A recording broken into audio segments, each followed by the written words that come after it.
I've been covering some old games on this channel already, but let's take a step back before the days of ROM cartridge-based games. Back to the birth of the modern arcade machine with Pong. In 1972, shortly after the release of the original Magnavox Odyssey, Atari would take the video game tennis concept and release the original arcade classic, Pong. You're familiar with the idea. Two paddles moving back and forth to stop a bouncing ball from going into your goal. It's a very simple premise, but back in the 70s it was huge. Like, really, really huge. So much so that the following year would see countless companies racing to get the Pong experience into the home. That list of companies included Magnavox, Coleco, Philips, and of course Atari, just to name a few. The craze even spread to Japan, with Nintendo themselves releasing a couple variations of the color TV game. Despite the sheer amount of them that existed, they all had one thing in common: no interchangeable games. Whatever Pong clones and variations included in the console were the only ones that it played. They were kind of like the predecessors of the plug-and-play consoles that would begin to emerge around the early 2000s.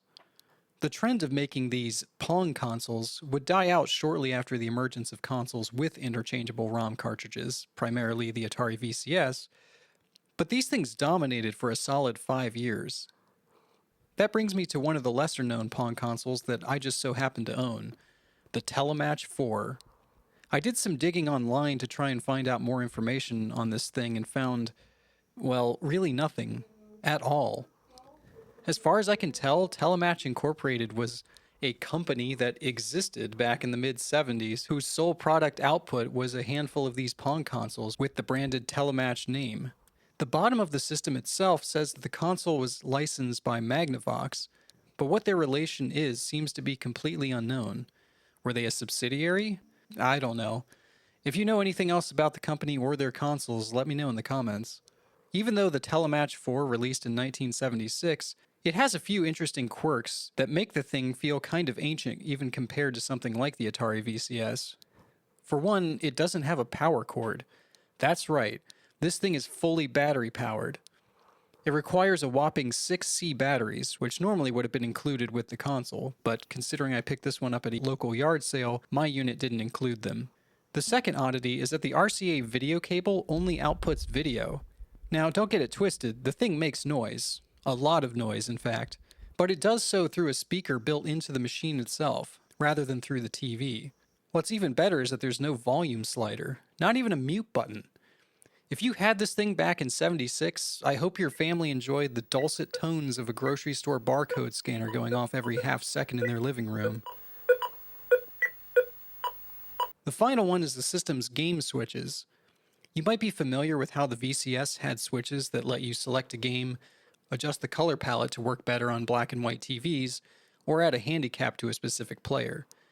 Here, though, you can use the switches to make various gameplay changes like paddle size, ball speed, the bounce angle of the ball, and even a manual versus automatic serve option. The last option doesn't feel properly labeled, though. You would expect manual to let you be in charge of serving, but since there's no button on the controllers, that's not how it works.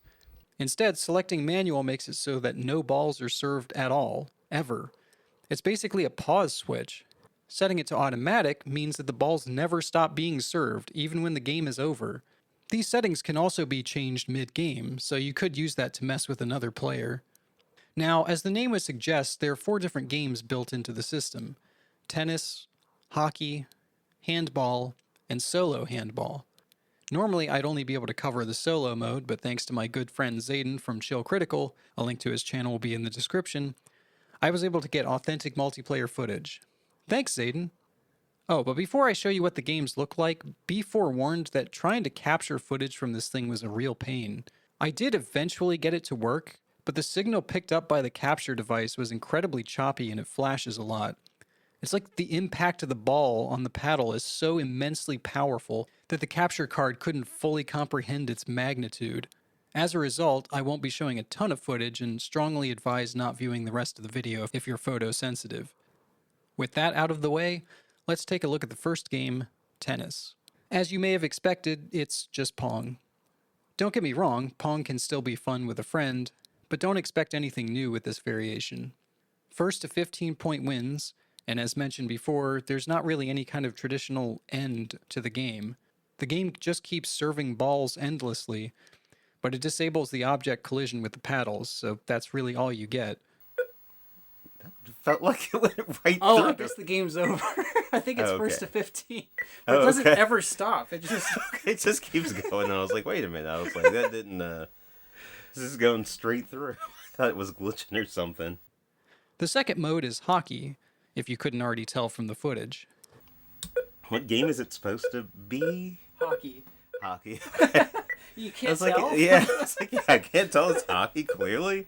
I'm like, is this soccer? Is this hockey? Is this some game with a goalie and someone on the side of the court? Like, This is basically Pong with 2 paddles each and a more narrow goal.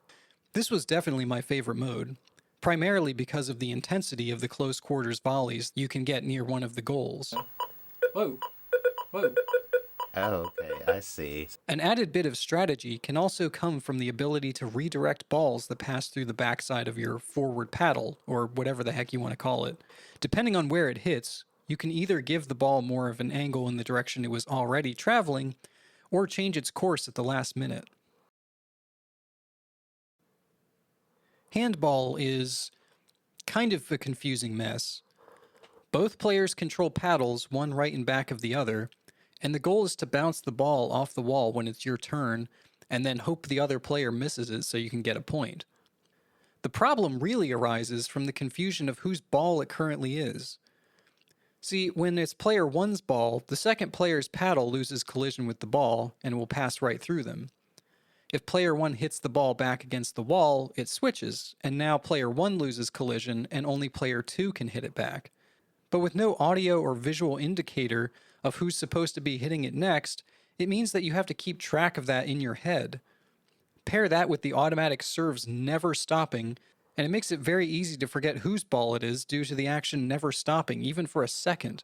It always leads to both players going for the ball every time, unwilling to risk the chance of missing the ball and giving the other player a point. Once that begins to happen, you can't even tell which paddle you're controlling anymore. I also keep losing track which paddle I am. Yeah, same. I'm like, I'm very good at keeping it at first, and then after like a little bit, if it moves too far, then it's like I lose track. I'm like, okay, I know. I'm in front. I'm like, I'm the furthest over to the left. But then if I look over at the ball and I try to use my like peripheral vision to like look at my paddle, then It almost starts to feel like cooperative solo handball. Speaking of solo handball, that's the final game included in the package. It plays exactly how you think it would, but with one major twist: the scoring. You'd think maybe you'd be scoring points for every successful bounce that you can return to the wall, or perhaps having the timer see how long you can keep a volley going, but no. Instead, it reuses the 15-point system from the other games, but here it makes no sense. Every time you miss a ball, you score a point. When you get to 15, the game's over. Like, I don't even know what to make of that. Does that mean points are a bad thing? Did they expect you to bring your own stopwatch to see how long you could go before you hit 15? Or is the best speedrun strategy just to avoid 15 balls in a row? Who knows, but it really seems like the biggest box-checking excuse of a single-player option, made specifically so they could call it a Tele-Match 4. They clearly only programmed in like one scoring system. yeah, they're trying to make use of. I'm like, because yeah, it feels like this would need a different score. It feels like you should like maybe score for each rebound or something like that. Because you're right, it's like a 2, like Yeah, hey, you're but up I by- missed, so that makes it. So it's like golf, where it's like, oh, the strokes are bad. I want it to be lower. But then you'd just be playing this infinitely if you got good at it. So yeah, you really can't hesitate. Yeah, you won. You I did won. It. Yeah, I was like, I guess I won. So that's all 4 games included. Nowadays, Pong consoles like this are basically just novelty items, but being able to take the Pong arcade experience home was a big deal in the 70s. The games may be ridiculously simple by modern standards, or heck, even by the early 80s, but there is still fun to be had with them in the right setting, especially given the unique control method. The Tele-Match 4 is a neat system to mess around with, but maybe not worth trying to hunt down online today. or the load of C batteries that you'll need to even power the darn thing.